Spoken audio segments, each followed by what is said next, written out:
నమస్కారం. శుభదినం కార్యక్రమానికి స్వాగతం. మేషరాశి నుంచి మీనరాశి వరకు ద్వాదశ రాశుల వారందరి ఫలితాలు ఈరోజు ఈ విధంగా ఉన్నాయి. ద్వాదశ రాశుల వారు ఈరోజు పాటించాల్సిన పరిహారాలు, తీసుకోవాల్సిన జాగ్రత్తలతో పాటు నేటి పంచాంగ వివరాలు, అలాగే నేటి వైశిష్ట్యం ఇత్యాది అంశాలన్నీ కూడా పూర్తిగా తెలియజేసేందుకు మనతో పాటు ఉన్నారు విశ్వవిద్యాలయ అగ్రశ్రేణి, తొలి మహిళ జ్యోతిష్య, వాస్తుశాస్త్ర పట్టభద్ర, పంచాంగకర్త, జ్యోతిష్య మహోపాధ్యాయ, అలాగే జ్యోతిష్య శాస్త్రంలో PhD గోల్డ్ మెడలిస్ట్ అయినటువంటి డాక్టర్ ఇడ్పుగంటి పద్మజరాణి గారు. వారితో మాట్లాడదాం. నేటి రాశి ఫలితాల గురించి అడిగి తెలుసుకుందాం. నేటి పంచాంగం. అమ్మ, ముందుగా నేటి పంచాంగ వివరాలు ప్రేక్షకులకు తెలియచేయండి. నేటి పంచాంగం 10/1/2025 శ్రీ క్రోధినామ సంవత్సర దక్షిణాయనం పుష్యమాసం శుక్లపక్షం శుక్రవారం. సూర్యోదయం ఉదయం 6:30, సూర్యాస్తమయం సాయంత్రం 5:39. తిథి ఏకాదశి ఉదయం 10:19 వరకు. నక్షత్రములు కృత్తిక మధ్యాహ్నం 1:45. యోగాలు శుభ మధ్యాహ్నం 2:37 వరకు. కరణము విష్టి ఉదయం 10:19 వరకు. కరణం భవ రాత్రి 9:19 వరకు. రాహుకాలం ఉదయం 10:41 నుంచి 12:05 వరకు. గుళికకాలం ఉదయం 7:54 నుంచి 9:18 వరకు. యమగండం మధ్యాహ్నం 2:52 నుంచి 4:16 వరకు. అభిజిత్ ముహూర్తం ఉదయం 11:43 నుంచి 12:27 వరకు. దుర్ముహూర్తం ఉదయం 8:44 నుంచి 9:29 వరకు. అలాగే మధ్యాహ్నం 12:27 నుంచి 1:12 వరకు. అమృతకాలం ఉదయం 11:29 నుంచి 1 గంట వరకు. వర్జం రాత్రి తెల్లవారుజామున 4:54 నుంచి 6:25 వరకు. ఇది నేటి పంచాంగం. నేటి రాశి ఫలితాలు. మేషరాశి.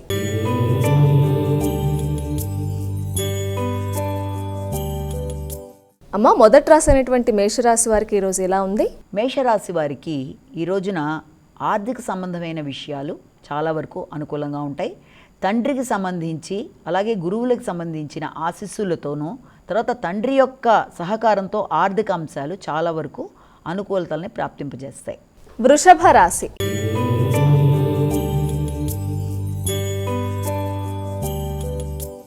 అమ్మ, తదుపరి రాశి అయినటువంటి వృషభ రాశి వారికి ఈరోజు ఏ విధంగా ఉంది? వృషభ రాశి వారికి ఈ రోజున ఆకస్మిక ధనలాభంతో పాటుగా వ్యక్తుల యొక్క సహకారం, ఆశించిన కోరికలు తీరడం, అలాగే లక్ష్య సాధన.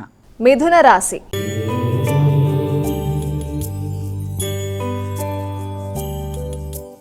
మిథున రాశి వారి ఫలితాలు ఎలా ఉన్నాయండి? మిథున రాశి వాళ్ళకి వ్యక్తిగతంగా ఈ రోజున ఆర్థిక విషయాలు లభించినప్పటికీ కూడా ఎక్కువ శాతం దాన్ని ధార్మిక కార్యాల కొరకు వినియోగిస్తారు. ముఖ్యంగా పుణ్యక్షేత్ర సందర్శనకి, అలాగే విరాళాల కొరకు ఖర్చులు పెడతారు.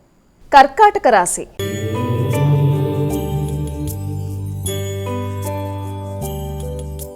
అమ్మ, కర్కాటక రాశి వారికి ఈరోజు ఎలా ఉండబోతోంది? కర్కాటక రాశి వాళ్ళకి తండ్రి మొదలైన వారి ద్వారా ఈ రోజున విశేషమైన లాభం ఉంటుంది. గురువుల వల్ల వీళ్ళకి చక్కటి మంత్రోపదేశం లాంటిది, అలాగే ఆర్థిక విషయాలు అనుకూలంగా ఉండడం, ఎదురు చూస్తున్న వర్తమానాలు అందుకోవడం మొదలైనవి ఉంటాయి. సింహరాశి.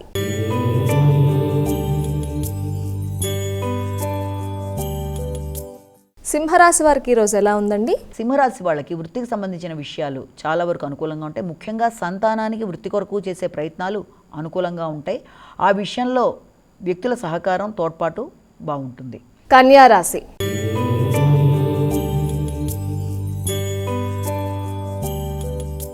అమ్మ, కన్యా రాశి వారి ఫలితాలు తెలియచేయండి. కన్యా రాశి వాళ్ళకి ఈ రోజున తండ్రి ఆరోగ్యం బాగుంటుంది. అలాగే ఆకస్మికంగా ధనలాభం అనేది ఏర్పడుతుంది. దాంతోపాటుగా ఏదైనా ప్రయాణాలు చేద్దాం అనుకున్నవి, అవి కూడా తీర్థయాత్రలకు సంబంధించిన విషయాలు చాలా వరకు అనుకూలంగా ఉంటాయి. జీవిత భాగస్వామితో కలిసి పుణ్యక్షేత్ర సందర్శనకి ప్రయత్నం చేస్తారు. తులారాశి.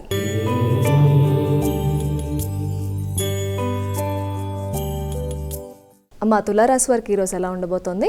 తులారాశి వాళ్ళ విషయం తీసుకునేటప్పటికీ వీళ్ళకి ఆకస్మికంగా పెద్దల తోడ్పాటు, అలాగే మిత్రుల కన్నా కూడా ఇంకా ముఖ్యంగా సోదరులు, ఆత్మీయుల యొక్క సహకారంతోనూ ఆర్థిక సమస్యలు లాంటివి సమసిపోవడం, ఏదైనా వ్యక్తిగత సమస్యలు ఉన్నప్పటికీ కూడా అవన్నీ కూడా సమసిపోవడానికి ఆస్కారం ఉంటుంది.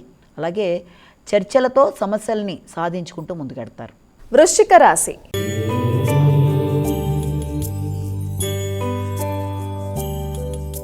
వృశ్చిక రాశి వారికి ఎలా ఉందండి ఈరోజు?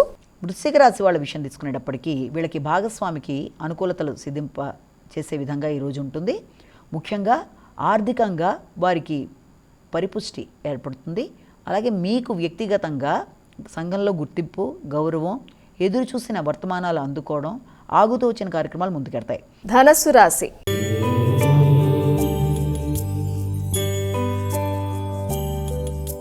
అమ్మ, ధనస్సు రాశి వారి ఫలితాలు ఈరోజు ఏ విధంగా ఉన్నాయి? ధనుస్సు రాశి వాళ్ళకి శత్రువుల మీద విజయం, నూతన కార్యాచరణ, అలాగే కృషిశీలత పెరగడం, నైపుణ్యాలు పెంచుకుంటూ ముందుకెడతారు. పోటీలలో నెగ్గడానికి తీవ్ర స్థాయిలో కృషి చేస్తారు. మకర రాశి.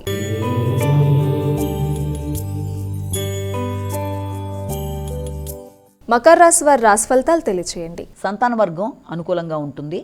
ముఖ్యంగా మీ యొక్క సోదరుల సహకారంతో మీ యొక్క ఆలోచనలు ఫలించడం, సంతానానికి సహకారాన్ని అందించడం, అలాగే ఆర్థిక విషయాలు అనుకూలంగా ఉండడం. కుంభరాశి.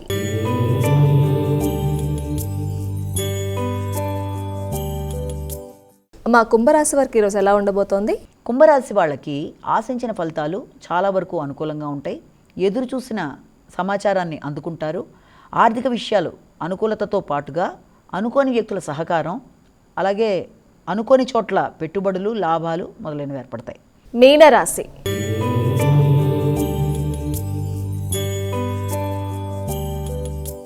అమ్మ, చివరి రాశి అనేటువంటి మీనరాశి వారికి ఈరోజు రాశి ఫలితాలు ఏ విధంగా ఉన్నాయి? మీనరాశి వాళ్ళకి వ్యక్తిగతంగా మీ యొక్క కమ్యూనికేషన్ బాగుండడంతో పాటుగా మీ మాట నెగ్గడం, ప్రశాంతత ఏర్పడడం, అలాగే ప్రయాణాలు లాభించడం, మిత్రులు తోబుట్టువులు సహకరించడం అన్ని విధాలుగా కూడా అనుకూలంగా ఉంటుంది. అమ్మ, నేడు ద్వాదశ రాశుల వారు చేసుకోగలిగే పరిహారాలు ఉంటే తెలియచేయండి. ద్వాదశ రాశుల వాళ్ళకి ఈ రోజున పరిహారాన్ని తీసుకున్నట్లయితే ప్రతి వ్యక్తి తమ వ్యక్తిగత దైవాన్ని ప్రార్థించడంతో రోజున ఎలాగూ ప్రారంభిస్తారు. అది చాలా మంచి విషయం. అయినప్పటికీ కూడా ఇంకా మీకు అవకాశము, ఆసక్తి రెండూ ఉన్నట్లయితే తప్పనిసరిగా ఈ రోజున అమ్మవారి యొక్క శ్లోకాలు పఠించడం, అష్టోత్తరాలు పఠించడం, అంతేకాకుండా విష్ణు సహస్రనామ పారాయణ తప్పనిసరిగా వినడం కానీ, చేసుకోగలిగిన వాళ్ళు చేయడం కానీ చాలా చాలా చక్కటి ఫలితాన్ని ఇస్తుంది. కనుక ఈ రోజున అందరూ కూడా ఈ రెండు కార్యక్రమాలు చేయడం, అవకాశం ఉన్నట్లయితే తప్పనిసరిగా విష్ణుమూర్తి దేవాలయాల్ని సందర్శించడం కూడా అన్ని విధాల ఆర్థికంగా, ఆరోగ్యపరంగా, మానసిక ప్రశాంతతకి అనుకూలతల్ని చూపిస్తుంది. నేటి వైశిష్ట్యం.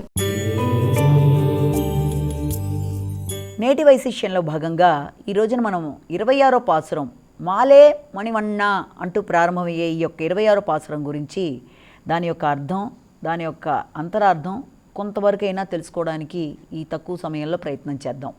ఇక్కడ ఏంటంటే పరమాత్మ సౌలభ్య పరత్వములను తెలియజేసే విశేష పాసురం అన్నమాట ఇది. ఈ పాసురం అయితే భగవానుడే ఉపాయము, భగవానుడే ఉపయము అని నమ్మిన గోపికలు చేస్తున్నారు ఈ పని. అయితే ఇక్కడ ఏంటంటే ఇక్కడ వ్రతస్నానం ప్రారంభం కాబోతోంది. ఇక్కడ వ్రతస్నానం పూర్తి కాబోతోంది. ఈనాటి నుండి నీరాటం అంటారు. అంటే స్నానం ప్రారంభమైంది. స్నానం అంటే నదికెళ్ళి మునగడం కాదు. ఇక్కడ భగవంతుని గుణాల్లో మునగడం, అంటే దేవుడి యొక్క గుణాల్లో మునగడం, భగవంతుడి అనుభవంలో మునగడం స్నానం. అహంకార మమకారాల పంకములు తొలగడం స్నానం. ఇలా బాహ్య వ్రతానికి, అంతర్వ్రతానికి కావలసిన పరికరాలు ఇమ్మని పాసురంలో అడగడం జరుగుతుందన్నమాట. గోపికలు శ్రీకృష్ణుని కోరుతున్నారు. ఈ యొక్క స్నానానికి సంబంధించిన పరికరాలు ఏమిటో అవి తెలుసుకుందాం. ఆశ్రిత వ్యామోహనమూర్తి మాలే ఇంద్రనీలమణిని పోలిన శరీరకాంతియు స్వభావము కలవాడా, పూర్వము మా పెద్దలు చేసిన ఈ మార్గశీర్ష స్నాన వ్రతము చేయుటకు కావలసిన పరికరములు నీవు వింటే చెప్పగలము. ప్రపంచమంతయు వణికిపోవునట్లు శబ్దము చేయు పాలవలే తెల్లనేనని పాంచజన్య శంఖాన్ని బోలిన శంఖం కావాలి మాకు. విశాలముగు చాలా పెద్ద పరవాద్యము కావలను మాకు. మంగళదీపములు, ధ్వజములు, మేలుకట్లు కావలెను. మంగళగానము చేయు భాగవతులు కావలెను. ఓ వటపత్ర సాయి సర్వశక్తిమంతుడా, ఇవన్నీ మాకు కృప చేయము. అంటే 6 రకాల పరికరాలు వీళ్ళు అడుగుతున్నారన్నమాట భగవంతుడి దగ్గరికి వెళ్ళి. వాటిలల్లో ముందే ఉంటున్నారు శ్రీకృష్ణుడు వ్యామోహనశీలుడట. అదేమిటి? ఈ విషయం చెప్పడానికి ఆండాళ్ళు ఆయనకు మాలే అని కొత్త పేరు కూడా పెట్టిందే. అయితే తన ఆశ్రితుల మీద ఆయనకున్న వ్యామోహం మనకు ఆయన మీదున్న వ్యామోహానికంటే వేరెట్లుంటుంది. అంటే ఆయన ఎవరినో ఆశ్రయిస్తేట వాళ్ళకి ఆయన మీద ఎంత ఇష్టం ఉంటుందో అంతకంటే కూడా ఆయనకి వాళ్ళ మీద 1000 రెట్లు ఎక్కువ ఉంటుందిట. అయితే మనం ఆయనను కావాలని కోరితే మనకంటే 1000 రెట్లు తాను మనల్ని కావాలని కోరుకుంటాట, ఆయనే కావాలని కోరుకుంటే. అందుకే ఆయన మాలే అంటే మూర్తి భూత వ్యామోహనమైన వాడు. వ్యామోహమే ఆయనలో రూపుదాల్చినది. శ్రీమద్రామాయణమున శ్రీరాముని శరణాగత వత్సల్యము, మహాభారతమున శ్రీకృష్ణుని ఆశ్రిత వ్యామోహము ప్రసిద్ధములు. ఇక్కడ ఆయన యొక్క వ్యామోహం ఏంటో ఇక్కడ ఆశ్రిత వ్యామోహం తెలుసుకుందాం. అళ్వారులు పరమాత్మను పొందవలనని చేయ ప్రయత్నం కంటే అళ్వార్లను పొందుటకే పరమాత్మ పడిన పాటలు చూచినా ఎంత వ్యామోహం కలవాడో తెలుస్తుంది. తాను పిచ్చెక్కినట్లుండి వీరికి కూడా పిచ్చెత్తించే తనతో సౌమ్యమును కలిగించి విచిత్రమైన వ్యామోహం కలవాడు శ్రీకృష్ణుడు. మాలే అనగా అత్యధికుడా అని కూడా అర్థం వస్తుందట. ఆయన సర్వాధికుడు, సర్వజ్ఞుడు, సర్వశక్తిమంతుడు. ఈ వ్రతాన్ని పూర్వం పెద్దలు ఆచరించారు, కానీ తాము కూడా ఆచరిస్తున్నామని, ఒకరు చెప్పిన దాన్ని నమ్ముడి కంటే ఆచరించి ఫలం సాధించినచో అది ఎక్కువ నమ్మడానికి అవకాశం ఉంటుందని అంటుందన్నమాట ఆవిడ. దేన్ని ప్రమాణంగా తీసుకుంటున్నారో దానినే ఆచరిస్తారు అని దీని ఉద్దేశం. అయితే ఉభయతారకంగా ఆ వ్రతానికి కావాల్సిన పరికరాలు ఈవిడేం అడుగుతుందో చూద్దాం. మొదట కృష్ణుని చేతిలో ఉండే పాంచజన్య శంఖాన్ని పోలిన శంఖాలు కోరుతున్నారు. అట్టి శంఖం కృష్ణుడి వద్దనే ఉంటుంది, ఇంకెవరి దగ్గర ఉండదు కదా. అంటే ఆ శంఖాన్ని అడగడంలో అర్థం ఏంటంటే ఆ శంఖంతో పాటు కృష్ణుడు కూడా తమతో వచ్చేస్తారని వీళ్ళ ఆశ అనమాట. దీన్ని ఆత్మపరంగా భావించినప్పుడు గోపికలు పరమాత్మ ప్రాప్తినే స్నానంగా ఎంచుకున్నారు. అది కావాల్సింది అనన్యార్హ శేషత్వ జ్ఞానం అంటారు దాన్ని. ఇక చాలా పెద్ద తప్పెటలు కావాలట వీళ్ళకి. తప్పెట అంటే అర్థం ఏంటి అంటేట, తప్పెట నమః శబ్దార్థము. నమః అంటే నాది కాదు అని అర్థం. కాబట్టి పర అనగా పారతంత్య జ్ఞానము కావాలి అని అడుగుతున్నారు. రెండోది. మూడోది మంగళం అని పాడేవాళ్ళు కావాలట. భగవాన్ని పొందుట కంటే భగవద్భక్తులని పొందుట ఎందే ఆదరం మిక్కుటంగా ఉండాలి. భగవంతుడి కంటే భగవద్భక్తుల్ని పొందాలట ముందు. మంగళ శాసన నిష్ఠులకు భాగవతులతో నిత్య సహవాసము భగవత్ప్రాప్తికి ప్రధానము. మంగళదీపం కూడా కావాలట. నాలుగోది. వ్రతాచరణలో అందరూ ఉత్సవాలకి వెళుతుంటే మంగళ శాసన పరులు మంగళదీపాలు ముందుండి దారి చూపిస్తాయి. అందుచే లక్ష్మి పురుషాకారము మాకు ఉండవలనని కోరుచున్నాము. అమ్మవారి కటాక్షం ప్రసరించినచో దేవదేవుడే ఉపాయంగా భాషిస్తాడు కాబట్టి ఆమె మంగళదీపరేఖ అంటే అమ్మవారిని కూడా వీళ్ళు అడుగుతున్నారు ఇక్కడ. ఇంకా తర్వాత ధ్వజం కూడా కావాలట, చాందిని కావాలట. ఉత్సవంలో వెళ్ళినప్పుడు దగ్గరగా ఉండేవారికే కాకుండా దూరంగా ఉండేవారికి కూడా తాము కనబడేట్లు జెండా కావాలి. పైన మంచు పడకుండా చాందిని, దాన్నే మేలుకట్టు అంటారు.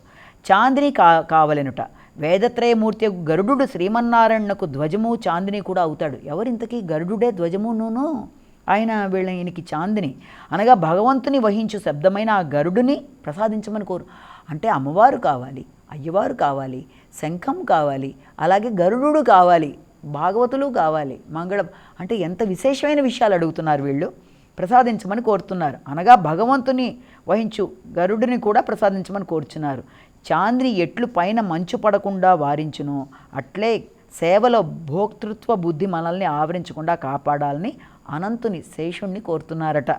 అనగా మాకు స్వస్వరూపం సిద్ధించాలి, పై 6 వస్తువులు కావాలి, అవి లభిస్తే భగవత్ సారూప్యం సిద్ధించాలని గోపికలు కోరుకుంటున్నారు. ఎంత గొప్ప పాసురం ఇది. ఇందులో భగవంతుడిని 6 విధాలుగా మాకు 6 రకాలైన విశేషాలు మాకు కనుక అందిస్తే మేము భగవంతుడికి సంబంధించి మేము మా యొక్క వ్రతాన్ని చక్కగా చేసుకుంటామని చెప్పి వాళ్ళు మొదలుపెట్టారు. అది ఈ రోజు నుంచి దీన్ని నీరాటం అంటారని చెప్పి ఇందాక చెప్పుకున్నాం. కాబట్టి స్నానం అంటే మామూలు స్నానం కాదు, భగవంతుడి యొక్క గుణాల్లో భగవంతుడి అనుభవంలో మునగడం, అహంకార మమకారాలు తొలగడం, బాహ్య వ్రతానికి సంబంధించి అంతర్వ్రతానికి ఈ పరికరాలు. ఇది చక్కటి పాసురం. ఇది ఈరోజు మనం చెప్పుకున్న విశేష పాసురం. నమస్కారం. వీక్షించారు కదండి, ఇది ఈనాటి శుభదినం కార్యక్రమం. తిరిగి రేపటి కార్యక్రమంలో మళ్ళీ కలుసుకుందాం. అంతవరకు సెలవు. నమస్కారం.